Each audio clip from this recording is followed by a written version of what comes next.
Thank you for tuning in again to watch another rendition of the Creating Legacy Through Community Service Conversations. My name is Sophia Chu and I will be your host today. We are going to have the pleasure of meeting a good friend of mine, Mr. Kirk Mays.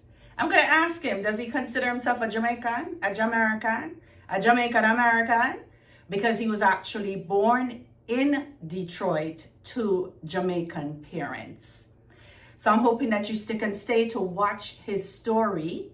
And after you watch the story, or during you watching the story, we ask that you subscribe to the channel.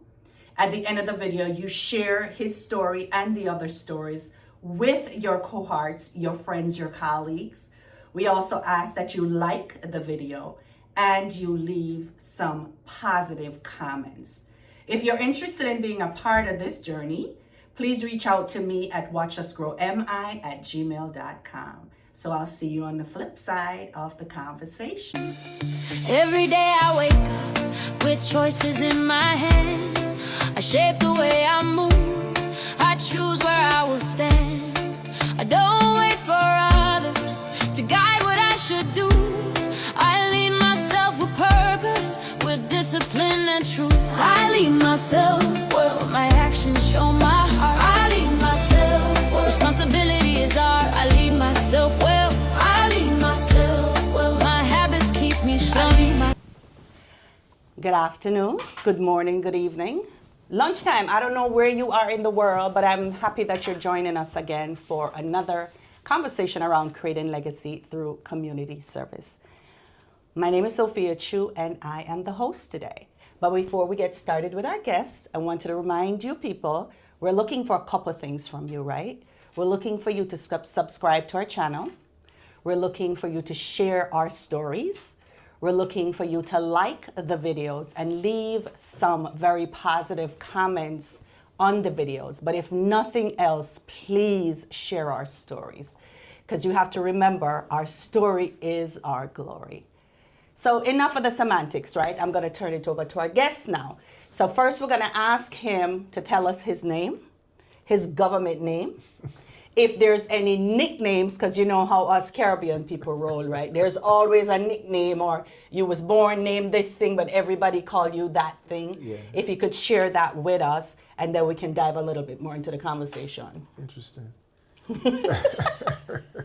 So, Kirk Mays. Thank you for inviting me. It's good to be here. And as far as other names, I don't really have any big other names. I mean, from like the Detroit, my Detroit friends, there's some folks who used to call me Kittles. Kittles? Yeah.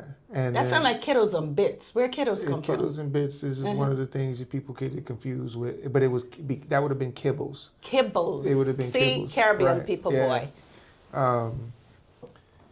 And it was a basketball player back when I was in college who played for I think UCLA, and then he went on to play in the NBA. Okay. His name was Kerry Kittles, and I'm gonna have to look they said that we favored on the court. So so you're a ball player, like basketball player? I used to play a little bit. But okay, I'm gonna make sure I had a question about that one. You know, all right. Age, but I used to play. Okay. Yeah. All right. And then I have an uncle who used to call me Kirkland T, and I used to respond, "That's me." But it's just just fun, you know what I'm saying? But no real nickname. Like your mama didn't have a special little name for you? Yeah. My mother had, but that was my mother's name for me, like Kirky or something like that. Okay, you know what I'm saying? But all right. Nobody outside of the house or outside of her calling me that. Yeah. So I have a critical question to ask you. Do you consider yourself Jamaican, American, Jamaican American, Jamerican? Which one you consider yourself? I would say I've always considered myself more so than anything Jamerican. Jamerican. Yeah, I've been going to Jamaica since I was a baby, since I was 1. Right.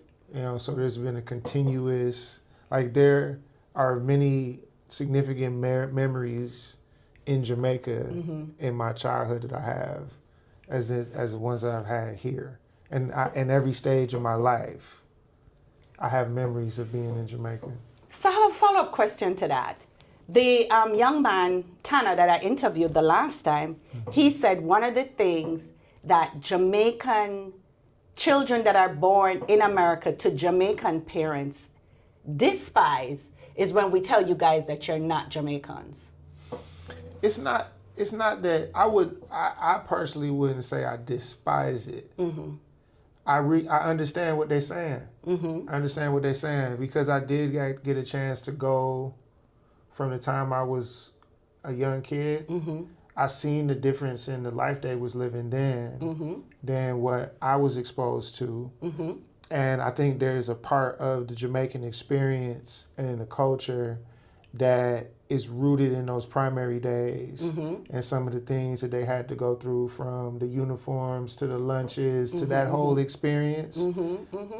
And everything in between, some of the stuff that they had to do with their chores and living with the country and living some of the parts of the tough life that really, I think, helped shape a lot of the people in Jamaica as far as the culture. I got exposed to that through my parents and through being exposed to it in temporary ways. But when somebody says you're not a real Jamaican, I think that's what they're saying. You didn't get that part of Jamaica, and I can appreciate that from what they're saying. Now, technically, you know, you can go get your citizenship or whatever, and dual citizenship, and people do that. I guess there's an argument you can make there. For me, the way I approach it is, how well do I have the ability to actually mix into and fit into the culture in Jamaica? Right. And then, you know, yes, you can tell me technically that I'm not Jamaican, but when I'm in Jamaica, in Brownstone, amongst everybody else. What? Just, no, the accent I come out, go on my youth. Just blending in the same way like everybody else. I mean, live the same way. I mean, I the same food I eat and everything. Me, I want them food there. I mean, I look for them something there. I mean, me know, I mean, I drive myself and all them something there. It's not whether or not whether it's the authenticity of where I came from in my Jamaican experience, but I honor the culture. It's a part of me in many, many ways. And I would be different if I was just American, but I'm not. All the experiences and everything that my parents have instilled into me and the way I've embraced it, embraced my family, embraced the life there and everything, I can at least accept Jamaican. Like, my favorite breakfast is not pancakes and eggs. It's ackee and saltfish and fried dumpling. Oh, Lord. So, okay. All right. I see your point. You see what I'm saying? You know, and to his children's point, because he's not the only person that mentioned it to me, to his children's point is the word he uses, cultured. He cultured them as Jamaicans in his house, in addition to taking them to Jamaica. So them feel some kind of way when folks say to them they're not Jamaicans. Yeah, but they also have the actual privilege of being Americans. So it's, you know, we have to understand even further as a diaspora, and I'm still learning it, that we have a bigger connection than just any one flag. You know, I went to Africa. You're going too far. let's stay in this in your childhood era right now, because we have a lot to talk about. Because you have lived. We can't touch on that. You have lived several lifetimes that I know of. So I know there's others too that we're gonna circle back to that particular part of it. But to that point though, I just think that, you know, it's not about the rejection. You know, it's honoring the authentic experience that dad had, that they really honestly won't never actually understand. There's a foot bottom that Jamaicans that grew up in Jamaica have, and it's almost guaranteed unless you lived in town and you was just pampered like that or whatever. Right. But there's a country foot bottom that it all have that's an evidence that me and you ain't the same. I got you. You know I got you. Now we're gonna give them some tough ground for them walk on. Well, you can't take off your shoes. You can't take off your shoes and walk in the ground same way, you know. But it's different. I mean, walk. My foot bottom harder than most side American. Them foot bottom I can walk anywhere outside. But If you're born and grow with no shoes, It's different. Your foot shape different and everything. the way your foot ready for the ground. Some gravel you can't step on with me with a buckle over. That's a different thing. And we don't have them certain things. That is just one of it. Right. And you can't give up. You can't give that to them.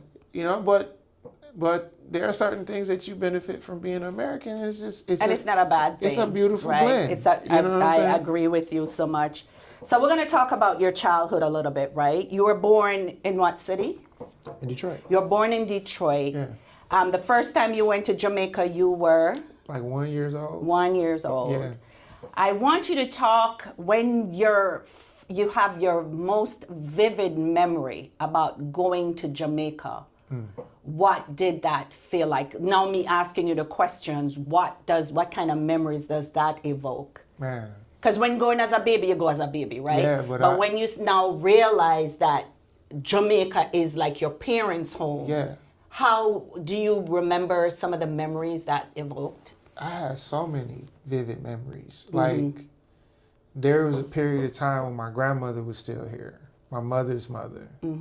And we used to go for like 3 to 6 weeks at a time. Where in Jamaica? Brownstown. Brownstown, Yeah. okay. So we primarily would spend most of the time in Brownstown. And then over the years, like, after she met my dad and they started to kind of like, you know, be serious or whatever, and that became like a family trip on that level. At that point, then we started to like spend some of the time in Ochi in like a hotel to kind of, you know, be able to Vacation like? I didn't even know that was a part of Jamaica That was a because my thing. whole the childhood part, it was always in the country, right? So that's when women really pick up the ability to just go in our party anytime you're ready, you know? So like I remember those early times when I was getting bit up by the mosquitoes like all over my body. I remember. And then like, tell you, say your blood sweet? Your blood must sweet, man. The mosquito them a bite you up so. But it only happened like a couple times when I was younger, and it never happened to me again in my life. Like I go to Jamaica right now, I don't even know if they got mosquitoes in Jamaica anymore, and people are afraid of them and all that. But I never I haven't got touched by mosquitoes since I was a kid. You have built up your immunity. I remember things like this is the part where I mean like I remember when people were like. When I was growing up, like 9 years old, and there was like a push cart, and there was a hill, and we could like run that push cart down the hill. When the guys was done like messing with them, or we make our own. I remember making my first gig. I remember when they gave me like slingshots, and they made the slingshot off of the tire and the split tree branch, and I would spend days just learning how to hit my slingshot, how to spin the gig, sucks up. Yo. I remember like loving Suck Suck when I was younger because the lady up the street used to make Suck Suck. Patty, there was a transition between yesterday's patty and today's patties, and there was the little donkey shit in the middle. But I remember like growing up with like the patty was a staple, and I remember the foundational memory. Like if I say what's the oldest memory, I can date it with the currency.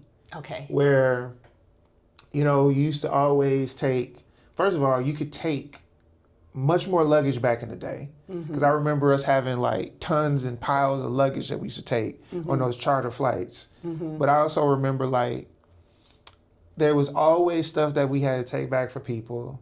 And even I had to like carry my load of stuff. So some of the stuff I would take back was like the Wrigley's. Like the packs of Wrigley's, or I would actually get like the Bubblicious, which was even better because that was different. Yeah. And I remember when it was 5-1. That's my earliest memory of to date me of when I remember when the dollar was 5-1, and they was explaining to me that it was 5 Jamaican dollars for $1 US, and I remember that going up to 7 to 12. It's actually grown my whole life, and now it's like 157 or something like that. So I've lived that whole experience. Nice. Track it with the dollar, right? And so I've gone back almost every year of my life consistently, but I've never missed a period of my life. Right. Like COVID, I didn't go, of course. Right. There might have been some years. There hasn't been a big block of years I haven't gone. Like I don't Besides for COVID, which was yeah, maybe I a don't 2 think year there's been span. like, there may be like 2 years or 3 years here and there is the longest, but I don't think there's been like a 5-year block of period in my life that I haven't gone to Jamaica. And many times I've gone twice. Around high school, like early high school is when my parents start making Christmas the actual point that we go. There was a point where we were going a lot when my mother was, when I was younger, where we would go during the summertime and we would stay the long summer. But as I got older, it started to be the Christmas thing. And that was really funny because it felt so different. It's like no white Christmas. Right. It's not cold. It took the whole context of Christmas and threw it out the window. But then there's another context of Christmas in Jamaica that's just sweeter to me now. Grand Market night. Right. The food and the little novelties like the cakes and that kind of stuff. And, it's just a different vibe during Christmas. You can get you get to see more family. Everything slows down a bit. Everybody comes over and eats. Christmas is just a different time. So I don't know. My whole experience is kind of like, the whole thing is vivid, because it really has been a part of my life. There hasn't been any time that I can't remember where the definition of what it meant for me to recharge meant going back to Jamaica. Right. And then now I know for me to completely get a full battery, I need about 12 days. Oh, 12 days. I need about 12 days. Yo. It's for the food to soak in, Yeah, for me to feel different. For the clocks to turn off. For me to just feel like, you know what, I'm actually here. Yeah. And then I can go back, come back and work hard. River or sea? What's your preference? Well, they both have different purposes, but I think both of them have different, I think both of them have their own place. I like to go to the sea and it's almost spiritual. Okay. I think going to dip into the ocean is almost a meditative experience for me. It's not as much like a swimming thing. And in some ways, from a tradition point of view, the river is in the same way that as like the community. Right. Community hub almost. Yeah. Games are played, exactly. people washing, those kinds of things. So, but if I'm going, I don't feel like I completed the trip if I don't hit the sea. The sea. Yeah, so I have to call the sea. Yeah, I'm a sea person. Yeah. We were talking earlier before we came on air a little bit about some of your draws to Jamaica. We're gonna hit Detroit back, right? Yeah. But I wanted to concentrate a little bit on your connection to Jamaica and why you're so drawn to it. Because I know outside of you going to stay with families, you have also created a path or charted your own course when it comes to what Jamaica brings to you. Not what you bring to Jamaica, but what Jamaica brings to you inside, like thinking about from a spiritual standpoint, from a professional standpoint, from, we talk about rest and relaxation and resetting standpoint. How do you as an adult now look at Jamaica, seeing that majority of your childhood was split between the two, right? I think a big part of it for me, and this is, it's an interesting question.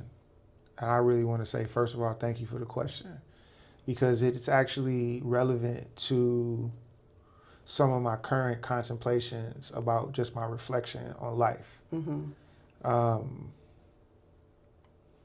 My mother's story as an immigrant coming here, finding her way, chasing her dream, figuring out citizenship and all that kind of stuff. It's not an unfamiliar story to so many of multiple generations that have in particular come through the path through the Caribbean or through Jamaica. Like we figured out a way, right? And she came through in that typical way. Now, I've had male figures in my life, and I have a father right now in my dad, and Derek Hines, who is my dad. He fulfilled all of he is passed, he qualified. I love him. I've embraced him. But it's like, as far as my relationship with my biological father, I never really had that. So my only, including with my dad, with my stepdad, but my dad, including with him, the whole family is there. And with my mother, the whole family is there. So as like one of the first generation members of the family that was born in the United States, and not having any real connection to any other side of family, the only place that I actually can connect to any real blood in this world is in Jamaica. So that, coupled with the fact that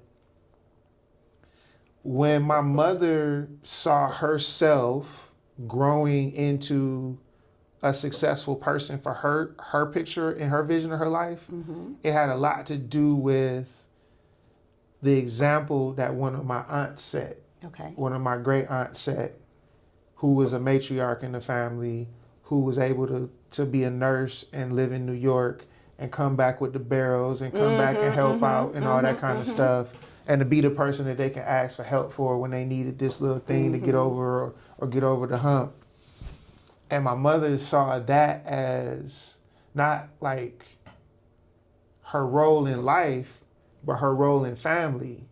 She saw herself as, she always wanted to make sure that what she was doing never stopped. And that means if she stepped into doing that, that's what she wanted to do. So there was this kind of like unified, this symmetry, this symmetrical like relationship with my mother's like yearning to get to a place of stability where she could actually do for herself, but also her being able to use that to do for family. Whether that meant she took the same playbook of trying to be a nurse, which at first that's what she wanted to do. That's not what ended up happening. But at first that's what she wanted to do. She wanted to come here, be a nurse, and do the stuff that my aunt did.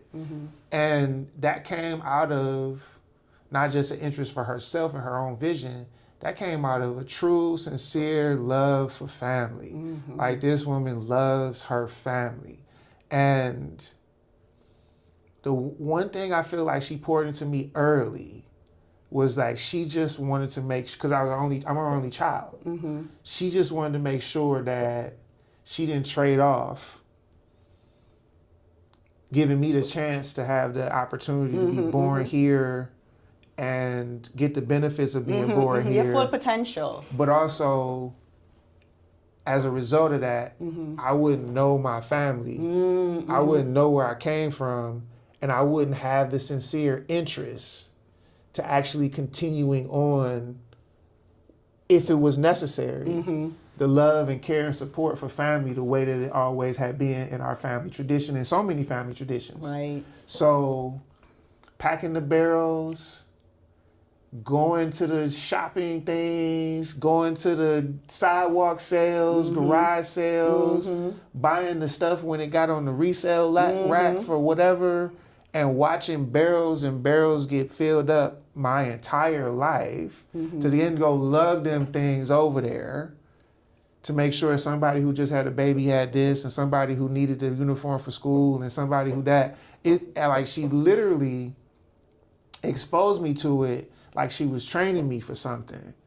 And I understood what she was doing, and I ended up loving my family.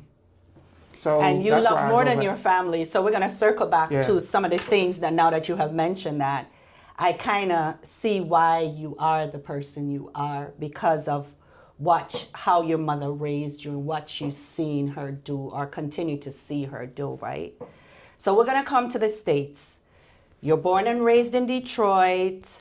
When were you really or were you really exposed to the Caribbean community here? Yeah. Like, because I know I met Derek through the West Indian Hall and the Right. Jamaican Association of Michigan. So that's how I know your dad. Yeah. So tell me a little bit about what it was like being a Caribbean person here as a child in Metro Detroit. You know, And you can name drop some of the organizations that you're familiar with and some of the experiences that you had. So it's really one.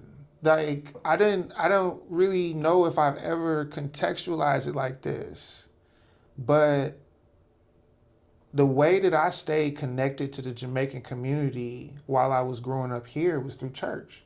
My mother was an active member of Full Gospel Open Door Assembly. Yes. Pastor Howe, Pastor Walters. That was my church home. That was home. a Jamaican church. That was my church home. I was a mainstay in that church. I was an usher. I was in the choir.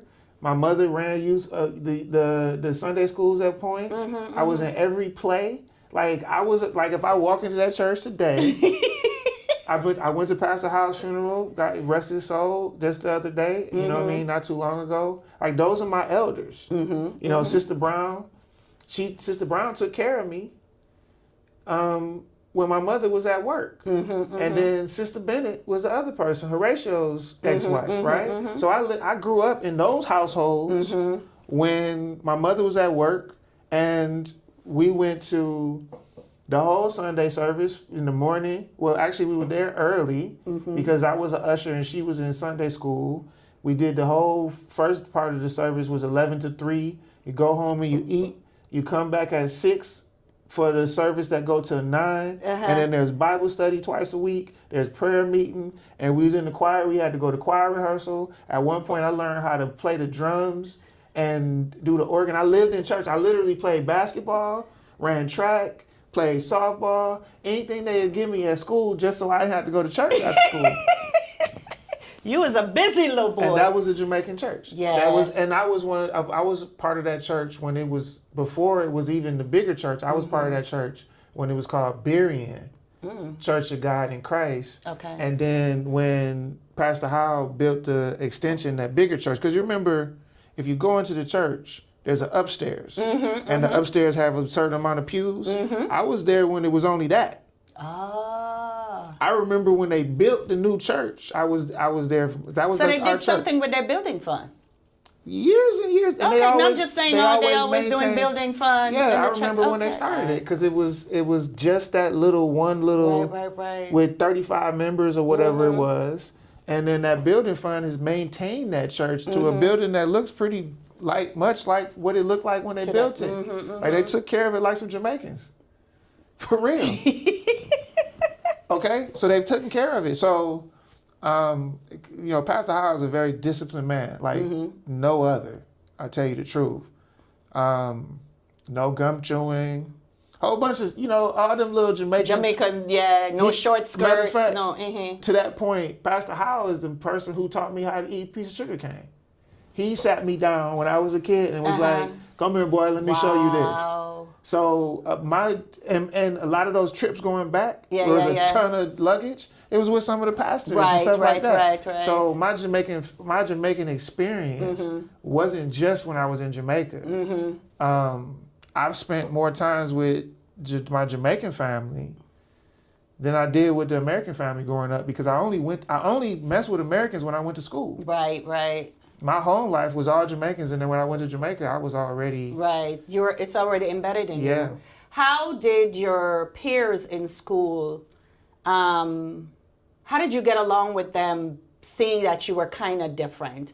I know you have an American accent, but your culture differently, you eat different food, so you may have brought a different kind of lunch or something. Yeah. How did you find that experience? My mother did a pretty good job of nurturing a chameleon.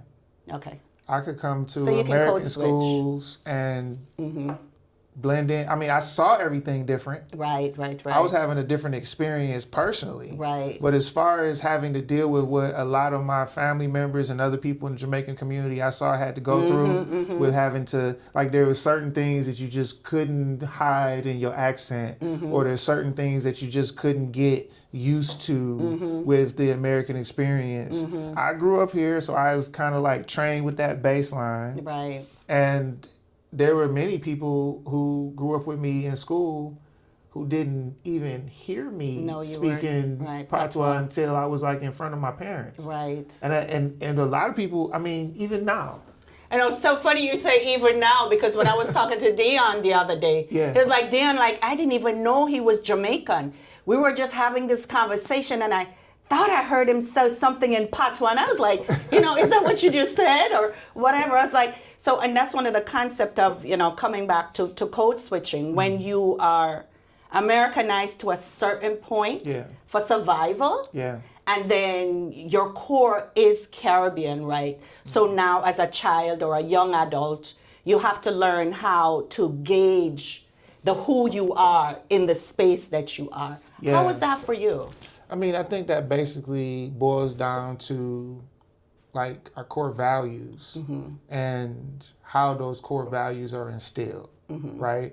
Like, it was very serious if you do not properly address an elder in the room when you come into the room. Greet somebody when you're the person that enters the room. Not only are you the one who has the responsibility to greet them, there's a stop in what's the right words to use as you actually presenting yourself and greeting them. Good evening, good afternoon, hello at the most. We weren't at the high level. Who you say hi to? Even now. A big ol' sister such and such you say hi to? Yeah, so drip up. Yeah, draping you up was a characteristic It was a thing, of right? what could happen to you. So there was an innate like fear of authority, which gives you a certain humility in certain respects, which doesn't necessarily have to minimize you.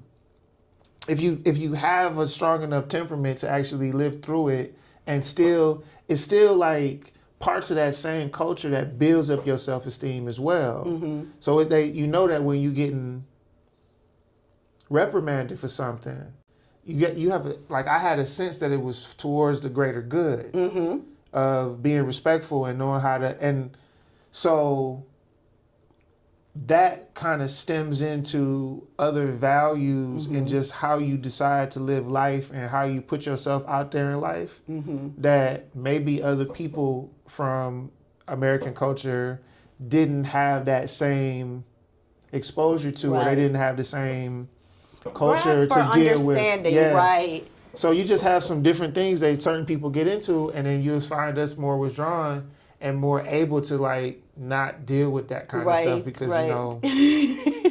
So you're in college. Yeah. You decide to do a certain thing in college that I think your mom was not wanting you to do, because I met you in the nonprofit space and I've heard you tell this story about when you decided to be a servant to the people. Yeah. How that went over with your mom.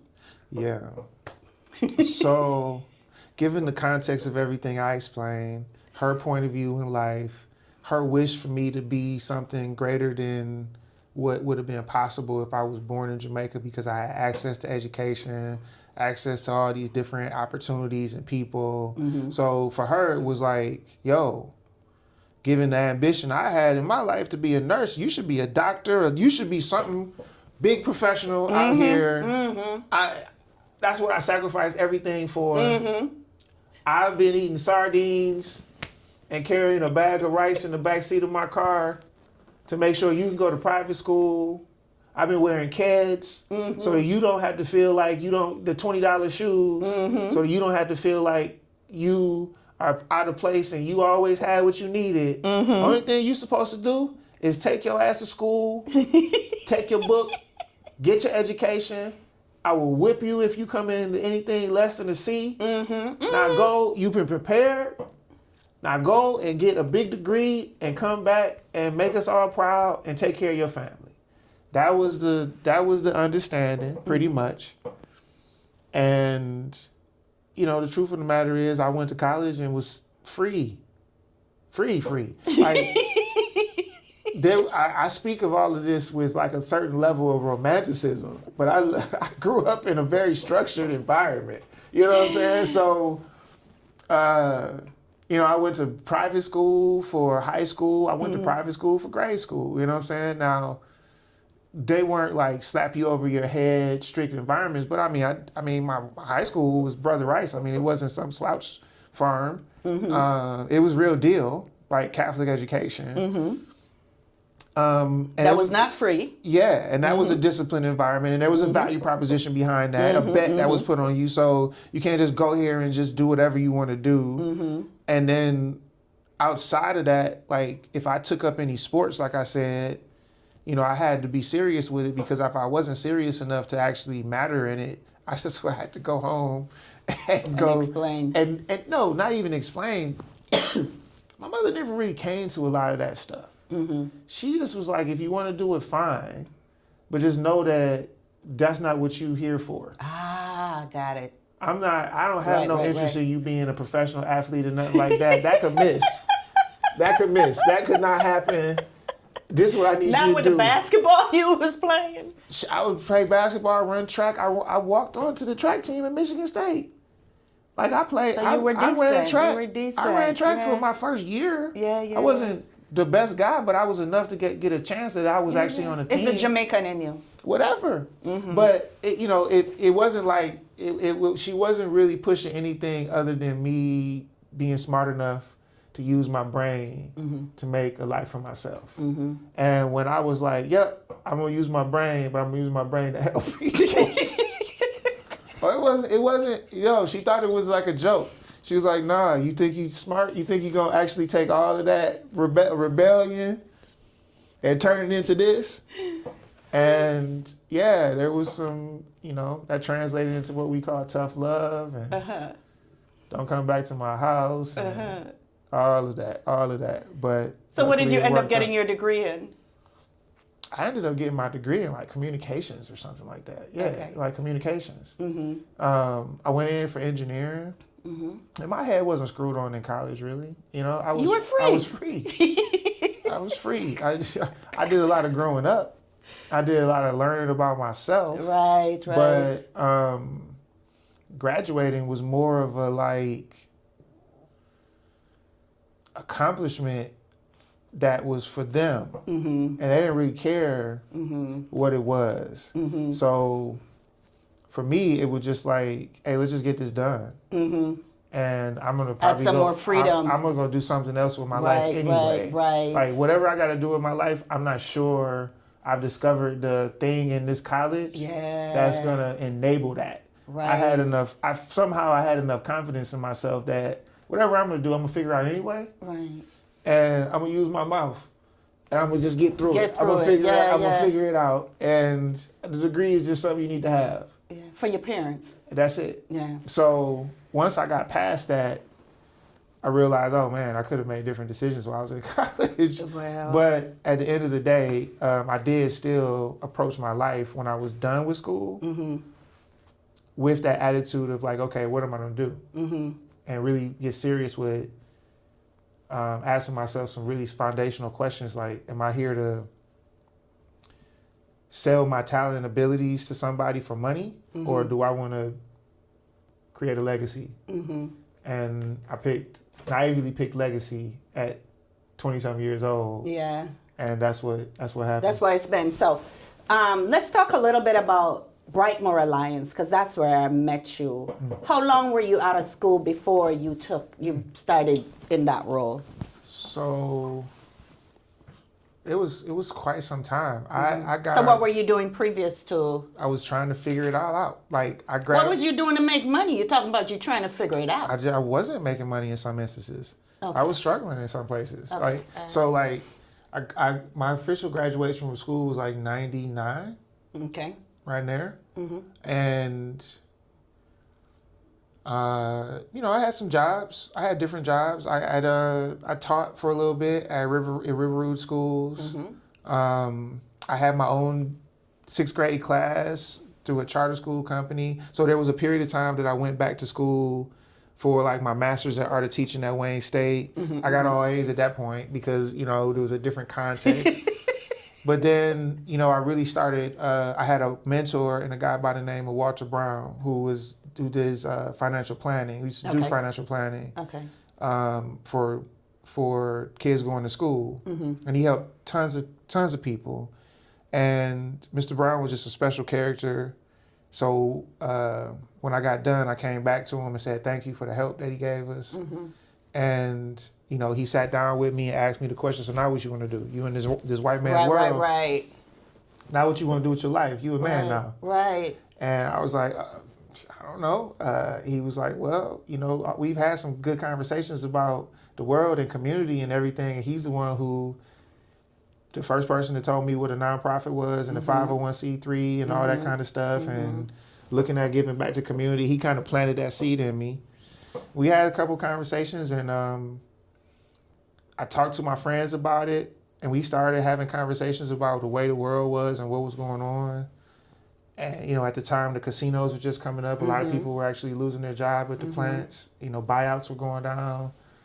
And he asked me if I could bring, you know, could I get 5 guys to come to his office on Saturday after everybody was gone.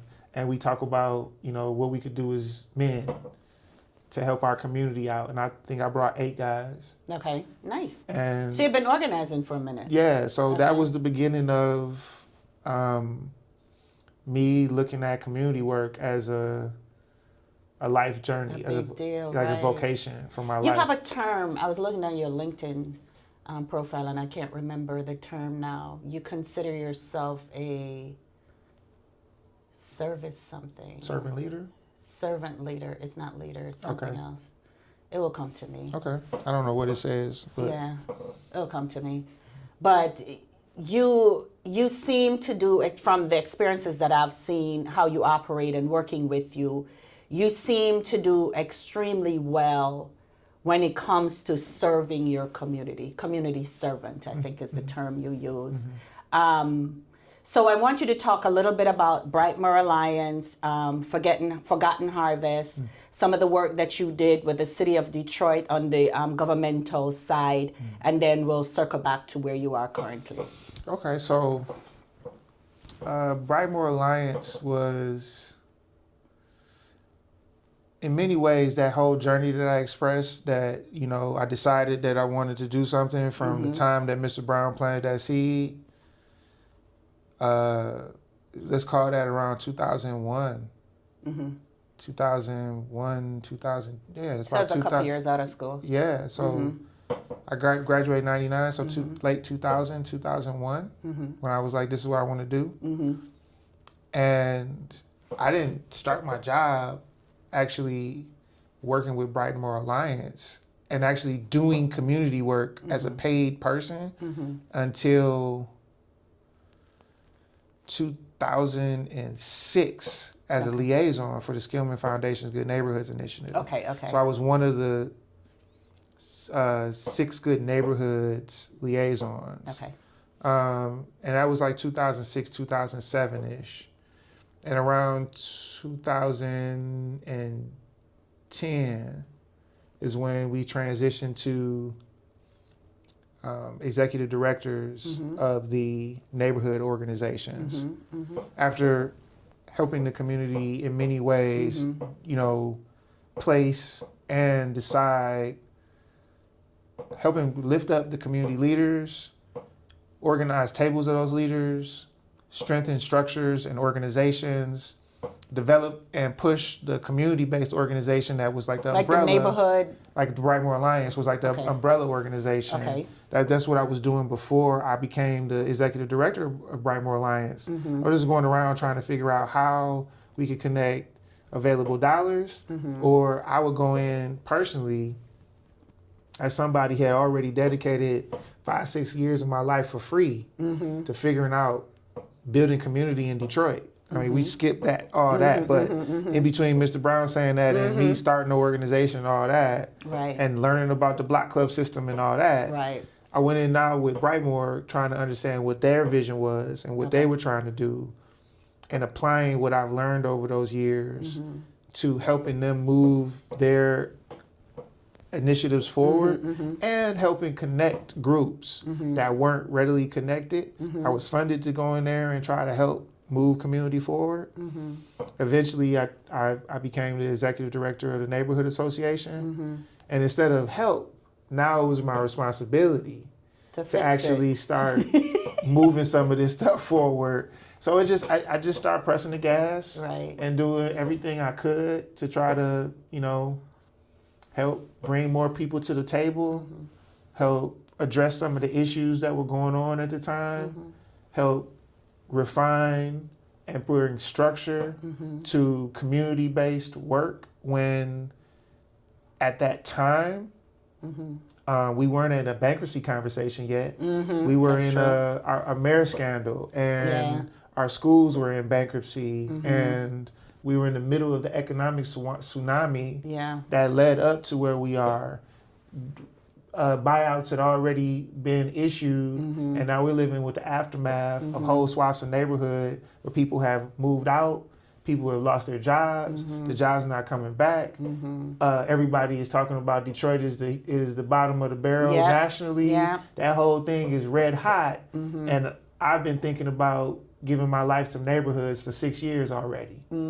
So while there was other neighborhoods and while there was other work going on, it just seemed like there was readily catch fire momentum that was happening behind some of the stuff that we were doing. And because there was a conversation about doing an African town or something in Brightmoor, the neighborhood that you worked in. And I'm not sure. I know I was at the table when they first started the conversation, and I kind of exited stage left when I saw some of the dynamics that was there. Were you a part of that conversation? I mean, it was a part of one of the things that I would have continued to press forward. If I would have stayed. You know what I'm saying? If I would have stayed, there was a number of actually groundbreaking things that there was a lot of stuff that I did or we did together that were happening in Brightmoor during that time that was raising people's eyebrows about things that could be done differently in Detroit when everything looked so gloom. And here's this one of the toughest neighborhoods that was thriving. And we were literally making headlines about doing something different with our challenges. Right? So one of the things was we cleared that 100 acres of land that was really blight ridden. And one of the ideas that we were floating was talking to people in Cleveland who had goats that were maintaining big open spaces. And it was like a managed care thing with the community. And there's like a llama there. There were like skills that you would actually train the community with to how to take care of the goats. We was talking about potentially putting like a partnership together with the halal butchers in Dearborn. Yo, that'll be some serious curry goat going on over there. And the whole thing, and then we had city council actually looking at it, but it was right before the changing of city council where they went from at large to districts. So we knew everything was going to change. We knew that everything was going to have to go through a different process, and we wasn't going to be able to push it through before that change happened. And that change involved not only the city council being restructured, but that was also the election that Mayor Duggan went into office, and then I went into his administration. So I wasn't able to continue on with some of that stuff through. And there was some technical missteps that happened when they tried to push it through that left the opening to kill it. So that didn't happen. But that was one. There was some art things that we're talking about. At one point, there was over 200 community gardens over there, and that kind of helped be like a hub point for this whole community gardening thing throughout the city. That's now flourishing. And then one of the things that I wanted to actually do was revive Finkel. And revive Finkel with a burgeoning business district with people who would be willing to come in and pick up the weight of building up a community like Brightmoor from where it was for the value of the space and not as much the real estate. Got it. So I knew that if we actually targeted like certain ethnic communities, we could actually fill a gap in the representation of concentrated diaspora communities being represented in a neighborhood setting in Detroit. And that was just much more involved process. So I looked at some of the stuff that Midtown Inc. was doing. Right. Sumozi came and did a ride through. Right, She said okay, it wasn't okay. enough density for some of that stuff. Got But it. she was right. But if we also had something that was closer to Southwest and had the momentum that was happening in Midtown, and we had people who were willing to come in and start relevant businesses, but also move into the tertiary districts. I think there was a bit of corridor there that we could have built up that could have been a new kind of like destination Like spot a for the Main Street diaspora. kind of a thing. And it would help anchor like a cultural investment for not just the Caribbean or African community, but someplace where Black Americans in Detroit could actually see Black businesses. Almost like Black Bottom, right? That whole concept Yeah. of bringing, because one of the things a lot of people don't realize that was Caribbean people were involved in Black Bottom. So Yeah. we've been here for a minute. So it's like reinventing the wheel and adding some more And it's beautiful not even, spokes or something to it, right? not even reinventing the wheel. I mean, because I think today that example of Black businesses coming together is really flourishing on Livernois. I think there's a lot of Black business owners that are doing things like real estate development and that kind of stuff in Detroit. There's tons of Black-owned restaurants and that kind of stuff and concepts that are going on right now and food trucks. So I do think we have a growing and thriving Black business environment now, even though we didn't have that, but like a cultural center, Right, right. where you can go and know that if you go to Detroit and you want the best African food or the best Jamaican food, You can go there. you can go here, That area. and this is what they eat, because you know what I'm saying. So now, It's all authentic. because we're not gonna like allow it to be no less than Yeah. what we want it for us. Yeah, yeah. So that's you can go there and go have it, you know, like that. Yeah. We don't have that yet. We Right. just still don't have that yet. That Yeah, we community have still like, broke up. and it's like it's here and there. It's not concentrated. You have to know where you're going to find the authentic stuff, because there's a lot of bite off. It's gonna, you know. I'll know we have it when you see the flag flying. Look here, and we're drawing it with smell flag in our damn different, car. and it So smells different outside. I know.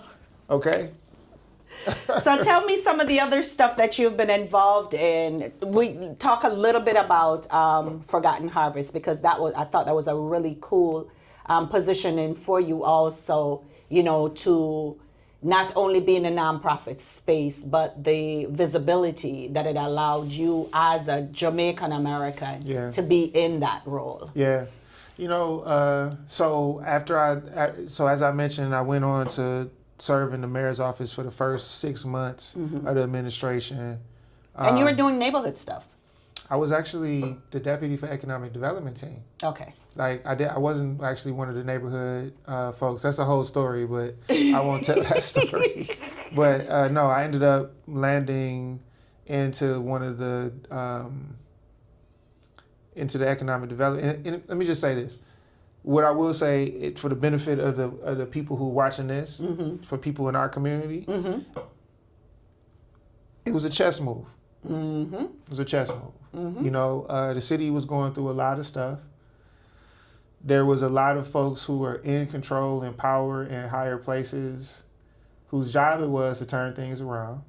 And I think everybody was trying to do the best they can lift up stuff.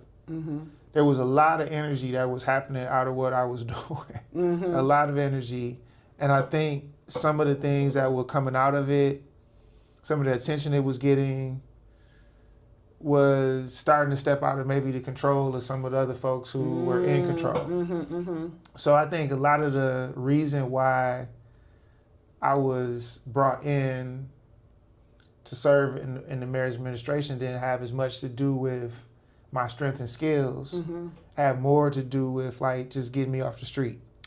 Got you. So that's the experience I would say was really, and understanding that from the beginning, I think I had more of a card to negotiate with because I was quite willing to stay in Brightmoor. But it opened up the opportunity for me to like see what other cards you had on the table if what you were offering me wasn't satisfactory. So I was offered a neighborhood role. Okay. But it wasn't the role that I would have liked.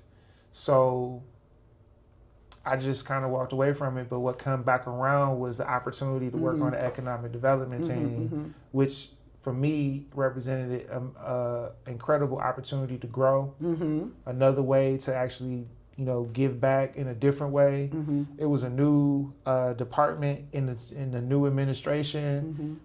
It was a dream job in my opinion. And I think I negotiated my way into that.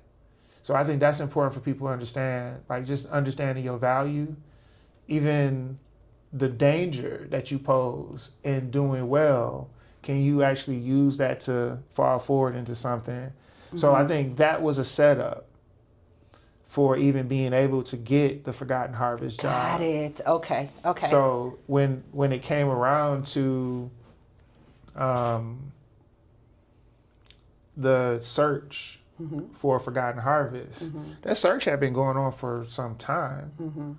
But I think there was a certain level of rebranding or refreshing of my professional scope in that role. Got it. And that is what I think was a part of the mix of things that allowed me to get a shot to be considered. So the search firm called me and got me to listen. And by getting me to listen, which was a prerequisite to being qualified in my opinion. So she said the right things to get me to listen. And then when I actually really appreciated what the actual scope of the role was for Forgotten Harvest, I realized that being able to go and manage and run an organization of that scope and size was even more of a growth opportunity than doing what I was for the city. For myself. Yeah. I decided that, you know, it was something that I would take seriously and I would really push for, and I ended up getting the role. How did your mother think? What was your mother's, what did your mother think about you getting that job with Forgotten Harvest? Did she feel like you have now, you know, you're now representing her well versus, you know what I mean, you getting a degree in communications at university? Yeah. So, you know, that's a great question, and thanks for that question, because, you know, the truth is, as I reflect on it, my mother had actually gotten to a place where she was proud of me well before I got to Forgotten Harvest. Okay. All right. Like, so you won her over?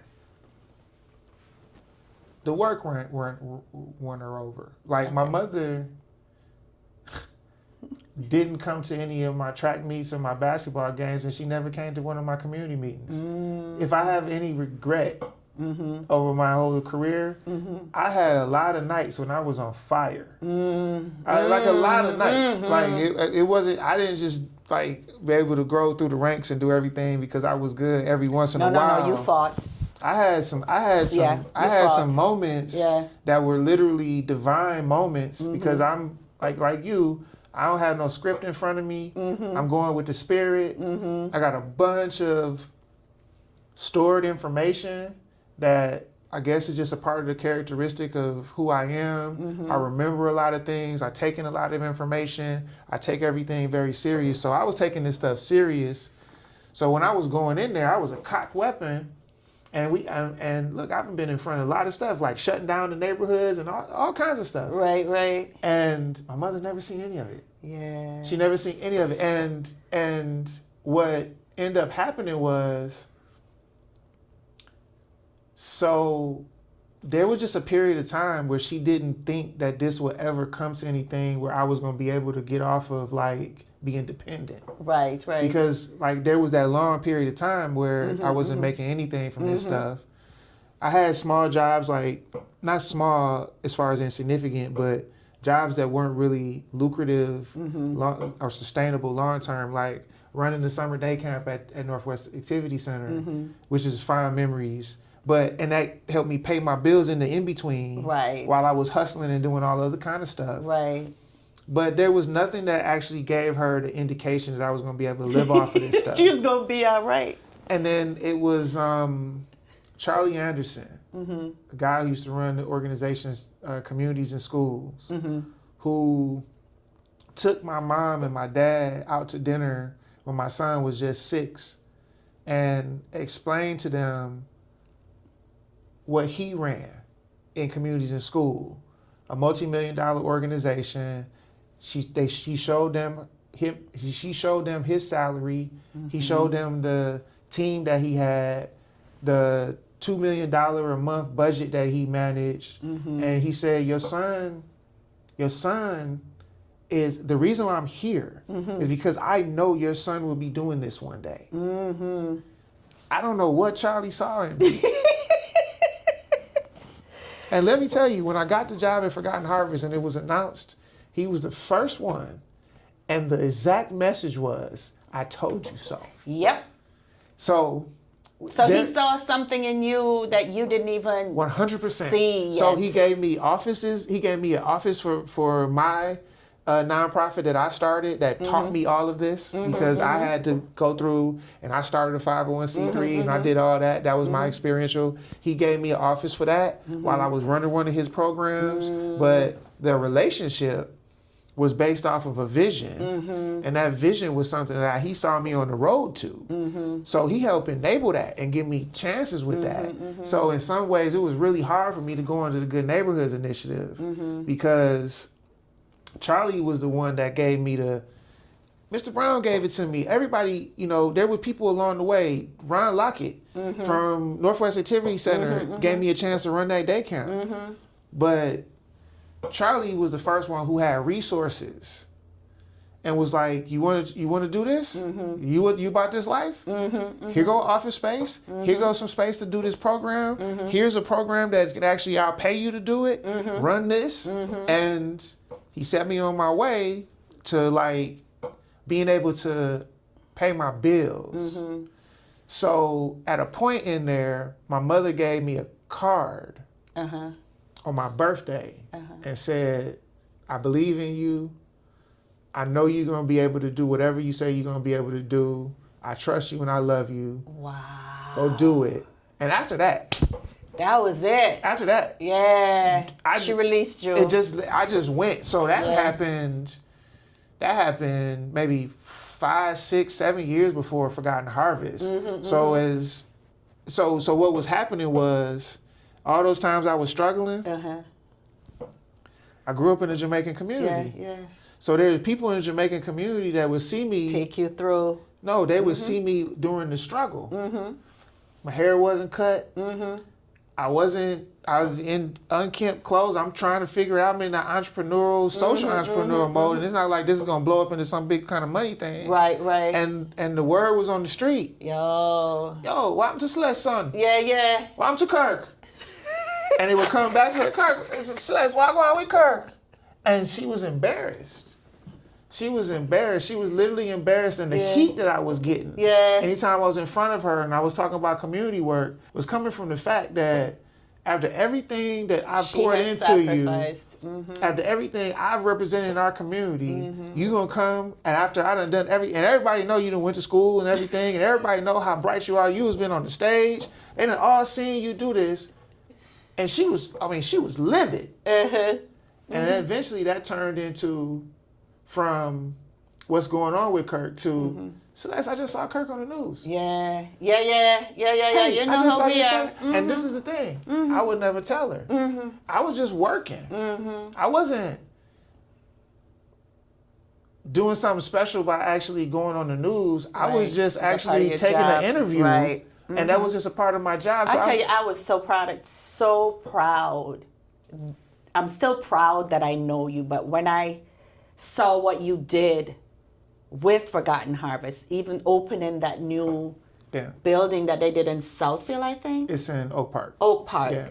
Just knowing that you were like Jamaican, I was like, yo, that's my boy right there. So Forgotten Harvest will always be one of the most important times in my life. I got a lot of stuff I got going on right now. And I definitely have some dreams some plans that actually will fulfill dreams that I never would have been able to fulfill if I would have stayed the course on where I was doing and what I was doing in community work. Right. From what I could see. Right. And I'm not interested in, like, at least at this point in my life, I'm not interested in, like, going into politics. So it seemed like everything was either pointing towards you should use all of this recognition and everything you've done for community to then cash in some chips to be a political power. And that was what I was in it for. Yeah. I started with barrels. Yeah. Nobody ever told me that you're supposed to do this for this. I've always heard, oh, one day you'll, but it never actually became a reward to me in my mind. Right. It's a hard job. It's thankless. I think anybody that can do it and do it well deserves all the respect. Oh, yeah, correct. I just don't see it as something that I want to put all my energy and time into Currently. now. So I didn't see myself doing anything more than just continue to serve, and I still got big dreams too, right? So when I look back at Forgotten Harvest, though, everything was there. Before I went to Forgotten Harvest, I actually applied in certain instances, and I was on that path to going to get like an MBA. Okay. I feel like everything that was there in front of me at Forgotten Harvest, all the different pieces of it, an MBA would help. It definitely would help. But I don't think it's necessary. From a marketing standpoint, you think, for yourself, from a marketing standpoint versus the on-hands experience that you've had at Forgotten Harvest? I think being just stepping away from that core Forgotten Harvest focus and answering the question on the marketing, and I think being a practiced lifelong learner, and recognizing that, like I said, all these things that I've accomplished in life, from athletics to embracing my family to learning community work to finding mentors to running Forgotten Harvest, I taught myself a lot of that anyway. Right. So marketing doesn't seem like something that's impossible, especially in this day and age. If you put yourself. And with with YouTube and all the different people that's out there to teach you, and all the different access to Coursera, I could take a marketing course and in 3 weeks brush up my skills and understanding, as well as using AI pretty fluidly to be able to figure out how to get some things done. The world is changing. Right. So, but what I'm saying is, like, what I learned around, like, working with people, in particular people who really care about what they're doing, and doing that during COVID as a emergency responder, and witnessing the extent that people were willing to sacrifice themselves to help absolute strangers in a time of need. It's not, I guess the words I'm looking for, the words I'm trying to really land on is, I wouldn't trade that experience in my life for anything. Nice. And I say that. I really feel blessed to have worked with the people that I worked with during that time. I think that we were there to steward the mission of Forgotten Harvest, which is still going on. But given, like, what actually happened while we were there and what we were able to accomplish, I think that group of people was specifically pulled together, and I was given the responsibility of being their servant at a leadership role, to do something that was set for us to do. Perfect timing, perfect words. I want to talk a little bit about your travel experiences, because I know man love travel. Me here say you go to Africa. I'm not gonna say I went on your Facebook page or anything and saw that you went to the motherland. But if you were to use words, experiences, feelings, sense, sights to compare the Caribbean to Africa, what words would you use? Where in Africa did you go to? I went to Ghana. You went to Ghana. Yeah, I was in Accra. Yeah. So using, if we were online, I'd say use emojis, but I'm going to say use your words so I can see or I can think about the comparison of the Caribbean to Africa through your eyes. Yeah. Ooh. So you can see it. So let's just go big picture and structural, like geographic first. Okay. You have to imagine like 10,000 Jamaicas. So the landmass is massive. The same way there's no place in Jamaica you can really go and the sea doesn't affect you, there's places in Africa where there's nothing but land for thousands and thousands and thousands of miles. And everything is there. There's no limitation for vegetation or animal life. You literally feel like you're at the beginning of the planet. First of all. Right. And then the diversity. Yes. I want you to sit with that. Black people are not black people. Black people are a multicultural, diverse group of human beings that actually represent the most diverse set of human beings on the planet. So, when you look at the difference between a Ghanaian and a Kenyan, it's not just a difference between those two countries. There's genetic differences between those two people that are more different than you and I to a person in China. And you don't have to go as far as Accra to Kenya or Ghana to Kenya to begin to see those types of differences. You can see them within the same countries as you go from one tribe to the next. So if you take notice when you're there, anybody who's been and started in Accra and drove you had somebody drive you to Elmina Castle at the Cape Coast or Cape Coast Castle. It's about 100-something miles. 100-something miles, okay? And in that 100 miles, you see on the roadside and the byways, you see the people selling their stuff. So all of that, it's like we just brought that whole thing from Africa to Jamaica. So the minibuses are there. Yo. The guy who's the helper in the minibus, the conductor is there the same way. They call it trotro to our minibus. The guys on the bikes, they more skilled, like the original Duns to our guys, because they could carry a fridge on their head while they on the bike. But, you know, all of it is there.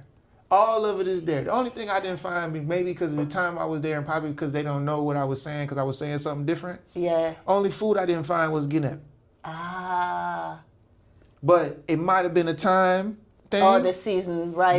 Me find ackee, me find breadfruit, me find dashi. Do me they find eat everything. ackee? They don't eat ackee, but Okay. but there's a Rasta village inside of Accra over there. Okay. And them guys can't eat it. But the Ghanaians, them, it's Oh, not a that's part not of their the thing. even. Okay. But so if we even go that far, but let me back up and go back to my story. Okay. The distance between Accra and Cape Coast to Elmina Castle, you have those roadside stalls, just like when we going from Montego Bay to Ochi or Negril, right? But much bigger scale, okay? And you know, if you go from one section of town to the next section of town, there's different people that sell different things, okay?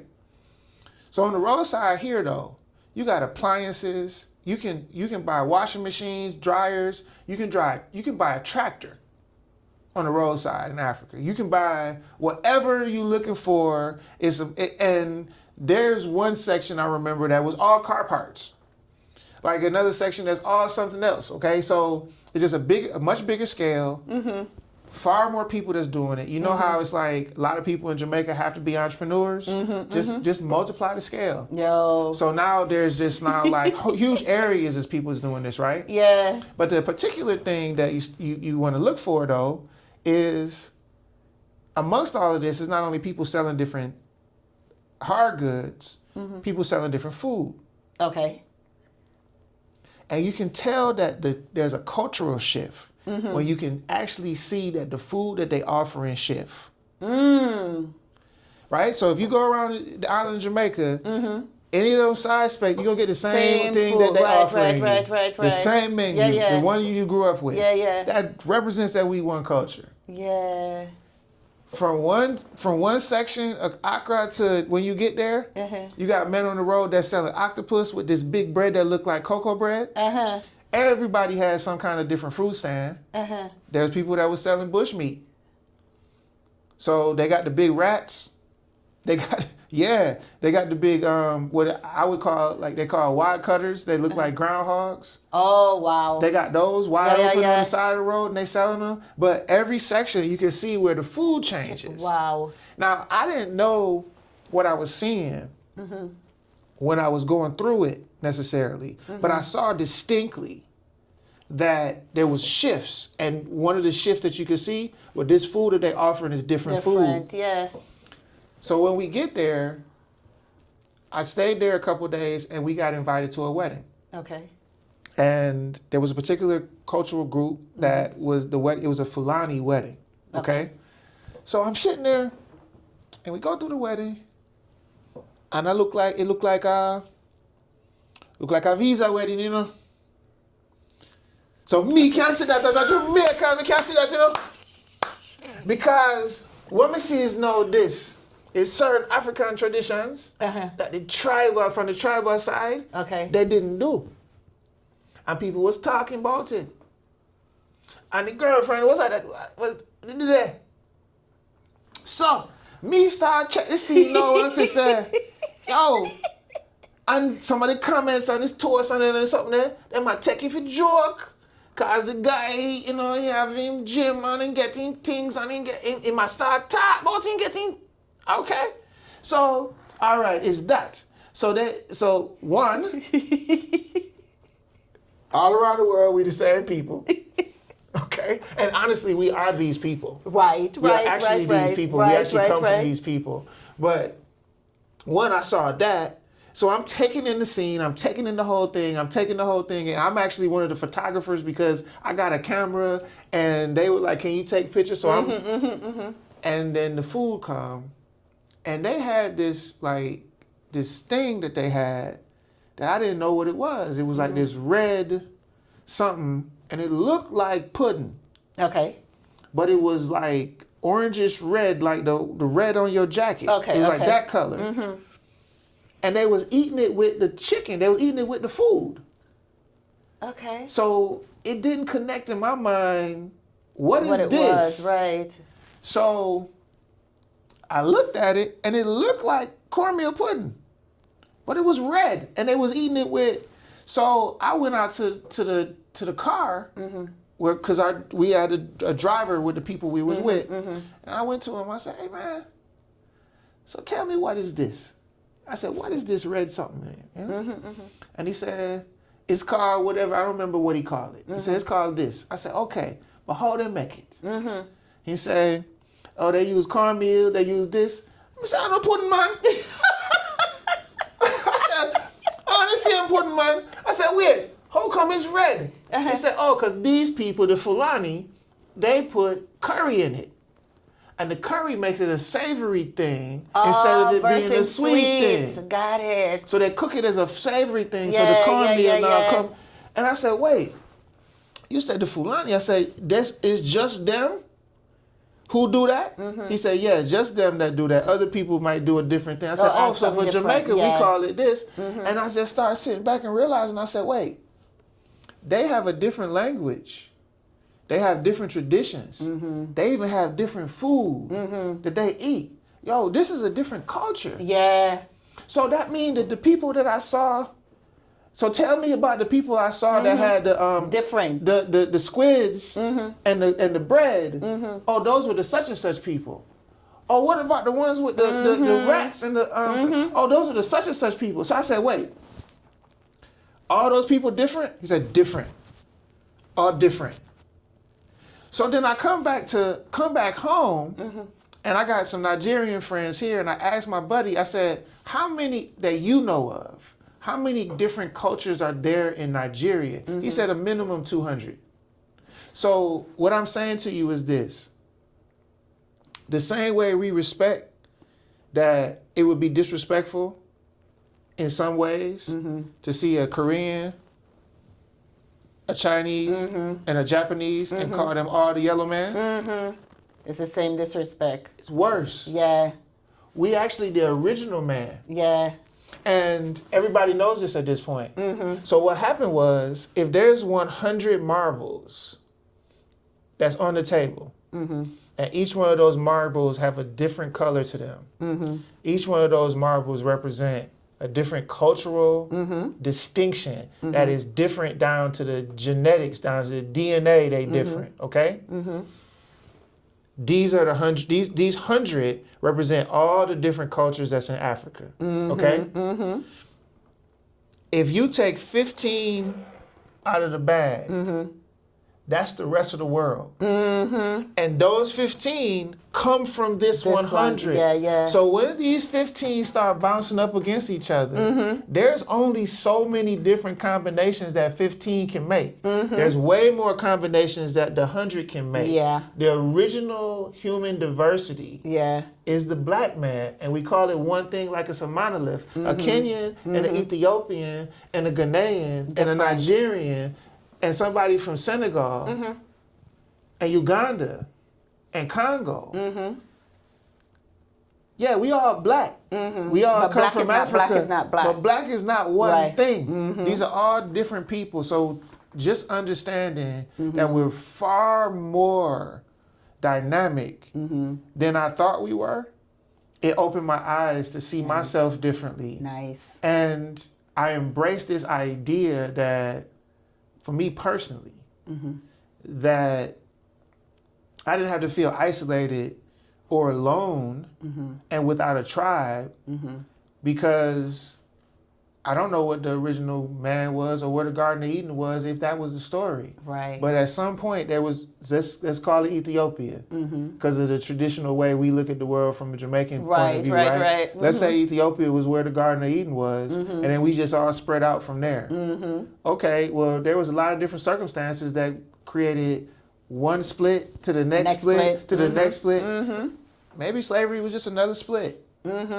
And the resulting culture that we have as Americans or Caribbean are new splinter cultures that would have never been able to come out of us just staying in Africa. Right. So at the end of the day, I can still have two truths. Like that can be true and I can actually be a part of the diaspora and feel a connection to the motherland. You know what I mean? So Africa was just profound for me. It was profound for me in so many ways. From my identity point of view, but also understanding the grand picture of what our struggle has been from the beginning. Nice. I can actually see what you said. I can actually see the damn big ass rat on the side of the road. I got pictures of that, as you can see. Oh my gosh. Yeah. So now, present day, one of the questions I want to ask you is, before we go into what your future plans are, what you have going on in your life currently that you can share with us and, ask how we can support you. What does creating legacy through community service look like for you? What does it look like for me?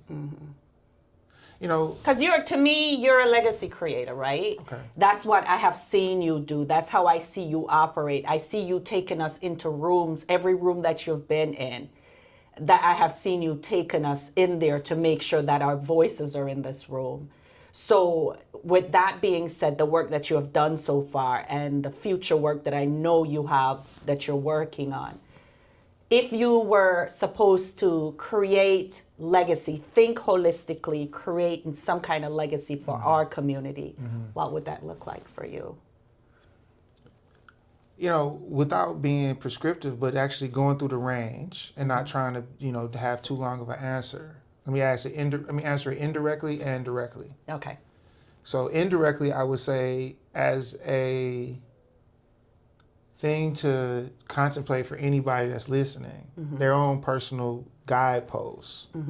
You know, pick something that needs to be fixed in this world, and give your life to it. You know, use passion, use your brain, use your charm, use whatever you have. Stay within the realm of integrity, so your story doesn't get marred with something that is distracting to your overall purpose of fulfilling that legacy, and do it the right way for the right reasons.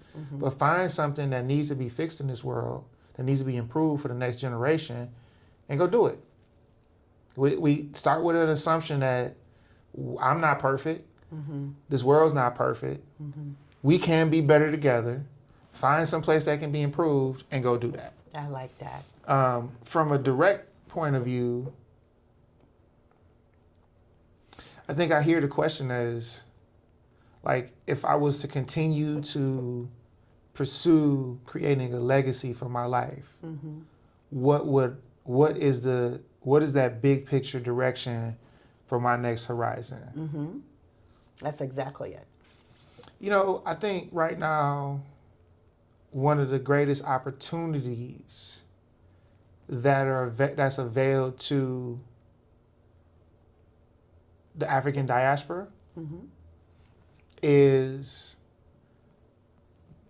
connecting with each other and concentrating our energy and our focus towards a common goal that would benefit all of us. And I think that's a very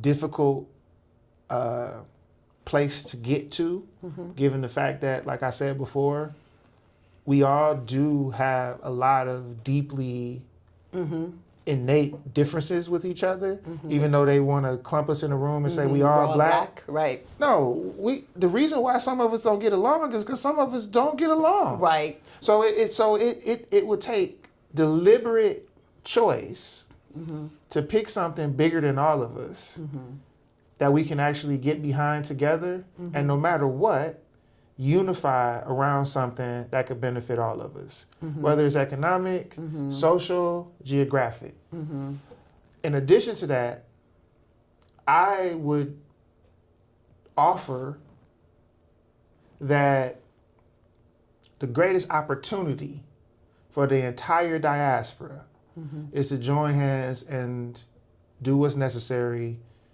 to build the economic and social structure, economic first and foremost, of Africa, and identify where the places that we fit humbly to be able to provide the solutions to the needs they have right now. And that would benefit us more than we would ever imagine. Everybody, every one of us, it would benefit us. And it's needed now more than any hour. I mean, as a matter of fact, it might be kind of late given where we are in the world. But if we could actually figure out how to actually start from a place where we put on the mindset of like industrialists, like Rockefeller and JP Morgan Chase, but not going in like colonialists, like going in as part of a community in a much different and much more deliberate way, but at an enterprise and industrious level to actually help and allow Africa to optimize its opportunities with its raw materials and its human capital. I don't think there's a bigger opportunity on the planet right now. Other Like than bringing our brain technology. power, really. Bringing our brain power. Our brain power, our experience, our know-how, just our solidarity. You know, we can't be in every place all at once. Right. So, you know, think about this. There's supposedly like 44 million African Americans in the United States. Okay. Right? There's 330 million people in the United States. So if there were no African Americans in the United States, it'd be like 290 million people in the United States. Did you know that like Nigeria is like 240, 250 million people? We're a drop in the bucket. No, Nigeria is 200. Nigeria. Oh, I know. I know. No, the country of Nigeria is 240 to 250 million people. Ghana is 25 to 40 million people. The lines in between them were made up by somebody else. Okay, so even if we wanted to combine them two, let's just say Nigeria, which a lot of us come from Nigeria and Ghana. Okay, if we just took the 40 million here and went back to Nigeria, for instance, Nigeria and the United States will have the same population. Level it off. Yeah. And what would Nigeria gain from that? What would the United States lose? You know, so it's not an actual zero-sum game if we decide to have some solidarity of a homeland, right? And the question of whether or not that is possible, we should breach that argument. Talk about Marcus Garvey. Marcus Garvey's legacy is still alive today. The black star on the Ghanaian flag is the black star liner? from the Black Star Line. Kwame Nkrumah, when he decided to actually, when Kwame Nkrumah liberated Ghana to its state of where it is today, he chose the black star, and he actually even tried to put ships out there and do the same thing that Marcus, he tried to continue to work on. Yeah. Right? So that's another part of it. Like, there's tremendous work that some of our ancestors have already put up that didn't survive their lifetime. Right. What's the work that we should be picking up?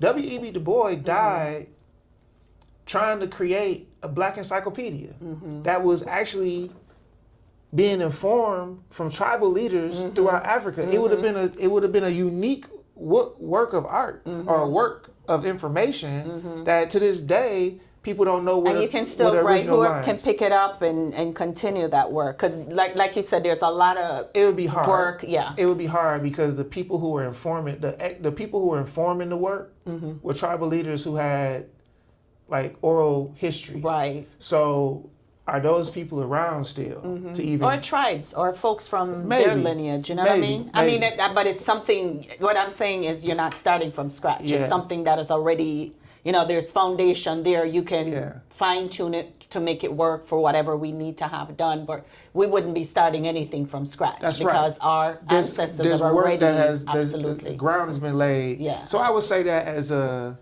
aspirational, if I could snap my fingers and leave a legacy, that's what I would want for us.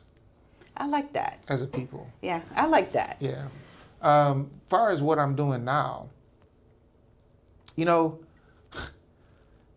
everything being said, I think the most important skill to have right now is to be at the ability to be flexible with how you look at yourself.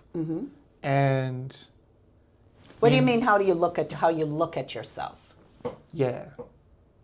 So like being. Okay. Who are you being? Okay. Like understanding your identity. Got it. And your relationship with your identity. Understanding appreciating the fact that your identity is not static. You can change your identity as soon as you decide that you want to change your identity. The reality is a lot of people change their identity when they're forced to, or when a life circumstance puts you in a place where you see yourself now as a different person because of what you do. But what you do is not the thing that defines you. And in this culture, in American culture, in Western culture in particular, we are largely attaching our identities to what we do. And just like we can have this conversation about being proud Jamaicans, and how that culture affects who I am, it is a part of my identity. But I can also choose to see myself as a global citizen. You know what I'm saying? As somebody who fits now into a dynamic wherever you decide. I have a house in Detroit, I have a house in Accra, I have a house in Ocho Rios. I'm not just one of those things. Right. I'm somebody who can choose who I am and where I am when I want to or when I need to, but a particular moment in time. I think having the flexibility to see yourself in a different way in this day and time is extremely vital, because there are advances through technology and through the changing way that some of the things that are coming to us now are going to change our world, that will challenge our current way we look at ourselves. It would challenge our identities.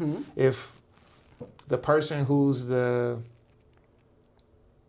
most successful person in a family because they're a great engineer is no longer needed in 2 years, then who are you? Who was that person? Correct. Who are you now? Yeah. Who are you to you? Yeah. Right? And if you fall into a doom and gloom of I'm nobody, and that's what you accept, then what comes with that?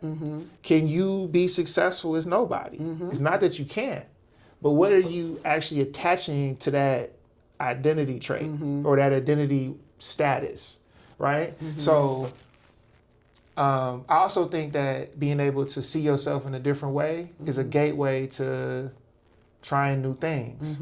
If you can see yourself in a different way, then it takes away one of those limiting factors of somebody saying, oh, I'm not doing that because I don't do that. Right. I don't know how to do that because that's not me. That's not who I am. Well, if it can be. It can be. Right. And if you can appreciate that you can be anything. Absolutely. I feel like you first have to start with, I feel like one good place to start is with, I'm not only who I am. So be flexible with who you see. Who you are. Because it is what you do and it is who you're being. And they're not necessarily always. Yeah, and also understanding too, right? We are lights. We are a soul. We're just in a human body at this point, right? So the flexibility of understanding who you are, you have to find who you are. Yeah. So You know, and like you said, you have to be able to pivot too. Yeah. Right? And be open to transformation once right. you get into a spot where I don't feel like I'm that person anymore. Yeah. You know what I mean? So be open to sitting with yourself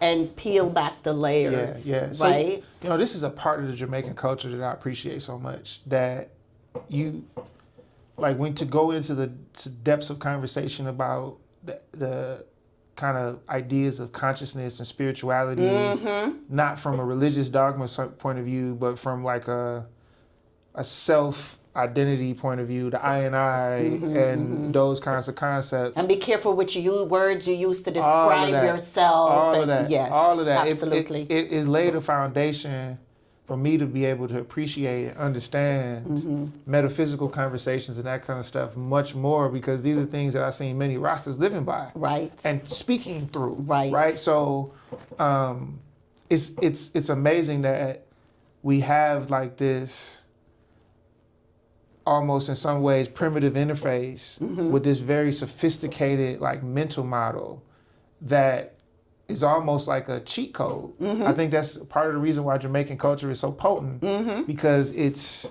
embedded in it is all these different layers. And it cannot be replicated. That's right. You know what I'm saying? Yeah. So if you're not grounded in our culture, you'll never have the code to it. That's right. No matter how you try. That's right. You may get portions of it, but Yeah. you don't have the code to it. Yeah. You know, so I'm grateful that you had the opportunity to actually get the code to it because of how your parents raised you. That's right. They are Jamaican children that will never have that code. That's right. Because they were not grounded in Jamaica, the country. And they haven't embraced it. Absolutely. You know what I'm saying? Some of them, they don't even know how to embrace it because they weren't allowed to embrace it. Yeah, well, all of us were trained in some respect, you know what I'm saying? So, like you say, some weren't allowed to embrace it, but some have, because they haven't been allowed to embrace it, that means that the learning curve is that much more steep if you go in as an adult. Right. So if you never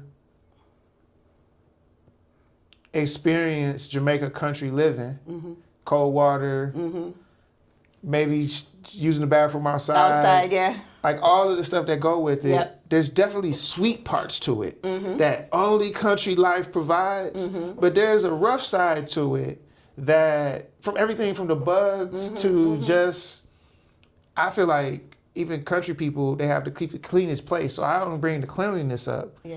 But there's just such a rawness to it that if you're not able to adjust your spirit to what it is for that environment, we've been so inundated, in some ways poisoned with the lapse of luxury of life that you can't even stay at night in the country. In the country, And yeah.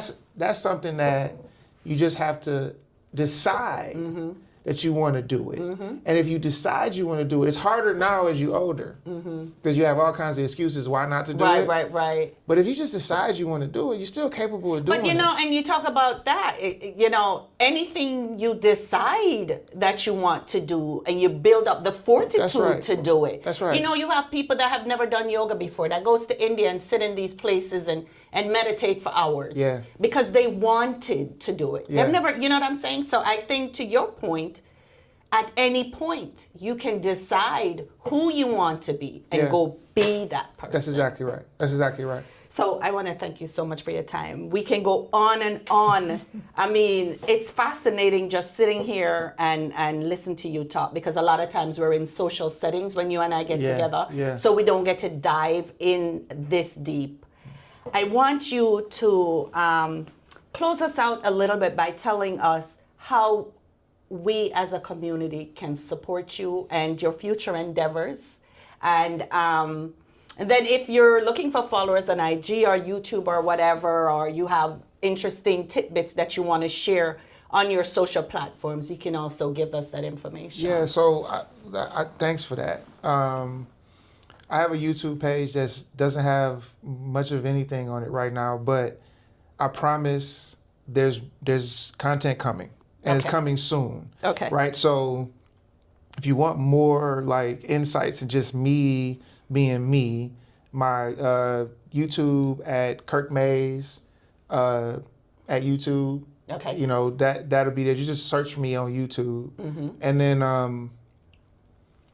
my Instagram is Red Mongoose. Red Mongoose. RD Mongoose, because Is my that mother, because, okay, my all mother right. used to call me, "You look a Red Mongoose." Yeah, because of the color of your skin, she called you. So that's my Instagram, and that's just, again, it's another. But all these things are going to begin to be more direct. Okay.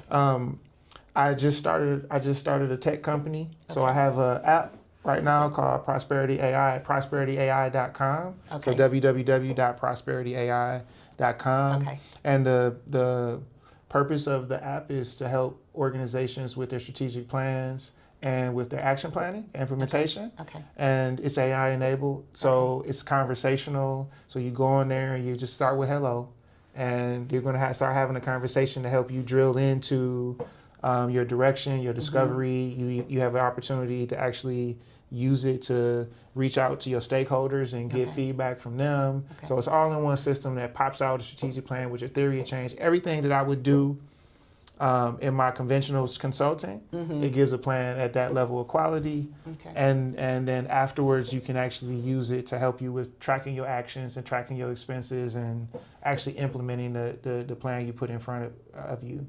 I'm also consulting, you know, like manually, conventionally. If people wanted to utilize my services, I'm doing a lot of strategic plans. We have a community-based initiative that we're going to be kicking off with Goodwill in Pontiac next month. Nice.